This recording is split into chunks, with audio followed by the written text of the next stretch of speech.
Good morning, YouTube. This is the Prince of Millav, and since I recently posted a couple of videos, two in fact, about events of a holiday nature in the world of Warcraft, I figured that I would go into something that I'm going to call the anthropological necessity of video games. Now, one of the things that I did for this video was I set up a couple talking points in a document on the screen here, so hopefully it will help me move along more quickly and avoid rambling about the subject, which is what I want to do. Well, what I mean by the anthropological necessity of video games is twofold. One of them is that as humans, as social creatures, we could expect that video games were going to arise, and probably arise quickly, especially out of the concept of gaming itself. The presentations of challenges and physical, mental, etc. testing mettle and wit. Either solo, as previous games such as sports and etc., like hitting a ball with a stick up in the air, to competitive, like baseball, which is more about like hitting a ball with a stick up in the air and then someone else trying to catch it while you run around, And, of course, most of those games are more or less simply proxies for war. They are a high form of competition where teams are developed into a sort of rivalry, and people then whip themselves up into combative, almost, opposing tribes who then use their teams as champions.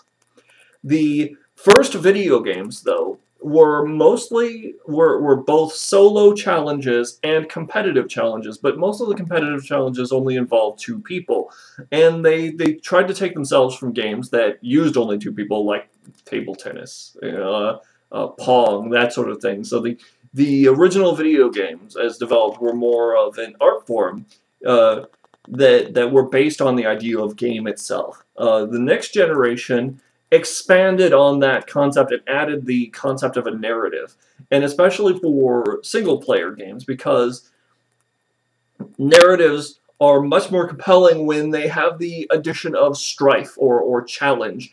In fact, how would you look at it if you were playing The Legend of Zelda and Link got everything handed to him? Certainly there's a story there. I mean, although it's an A, B, C, D sort of narrative, hero does this to get that, to do this, to do that, to finally beat the guy on Death Mountain.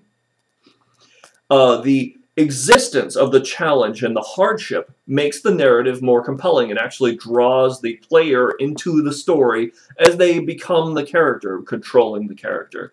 Today's generation of video games not just integrates the concept of narrative, challenge, and competition, but also a strong social aspect.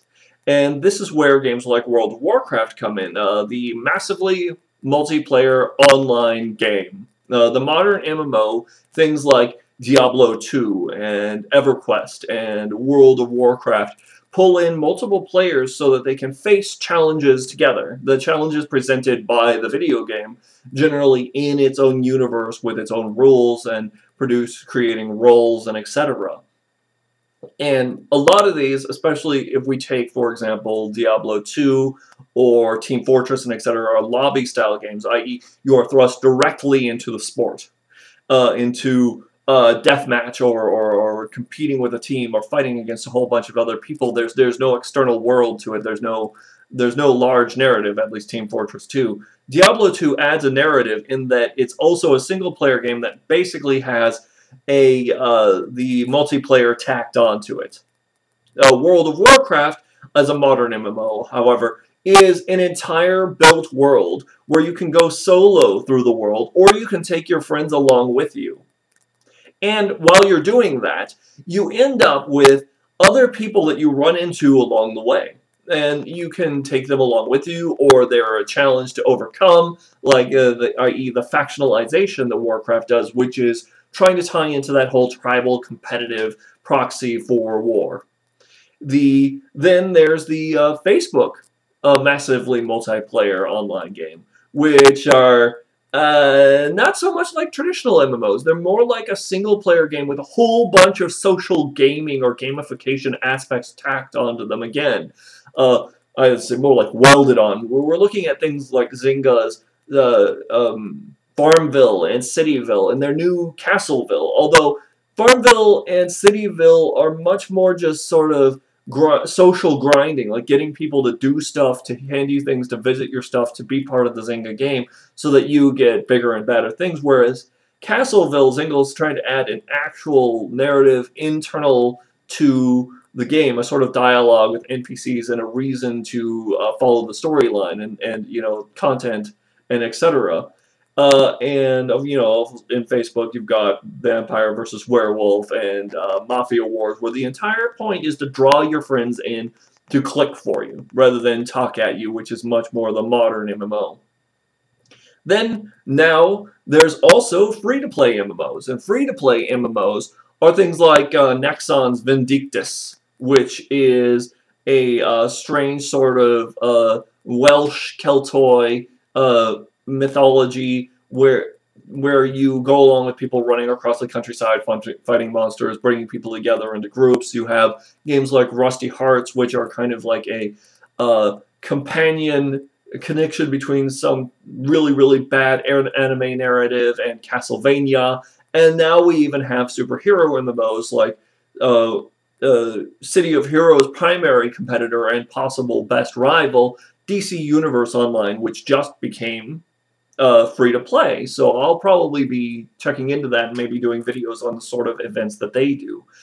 And this leads to the second thing that I meant by what the anthropological necessity of video games is that not just are they necessary, not only were they going to rise out of the anthropological context of us being humans together, but that anthropologists and people should be studying them to look at the behavior of people, like especially in online worlds, to see how online virtualities and different worlds affect the way that people encounter the universe and the way that they interact with each other, and how people bond, why they form guilds, why they form groups. Are most people more interested in leveling? Are they interested in approaching the content? This is all things that these video game companies, I'm sure, are very interested in that it will help them retain customers, develop content that the people that play them actually want to be part of.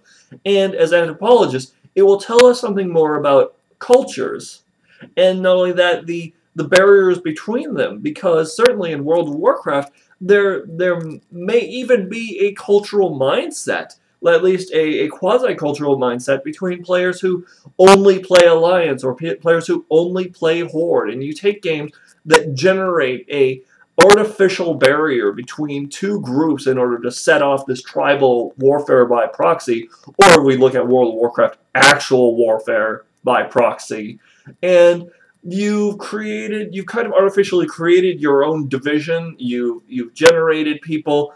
You even have people who become extremely vitriolic about the opposing faction in World of Warcraft, even though it's entirely virtual. It is an entirely artificial experience. And these are amazing devices, and I'd like to bring more of them to you. So I hope to make more videos of video games, and you can tell me, you know, what you're interested in, why. And maybe I'll write, you know, another lecture about how anthropology and video games come together. In the meantime, this has been the Prince of Mill Thank you for watching YouTube, and I'll talk to you later. Good night and good dreams.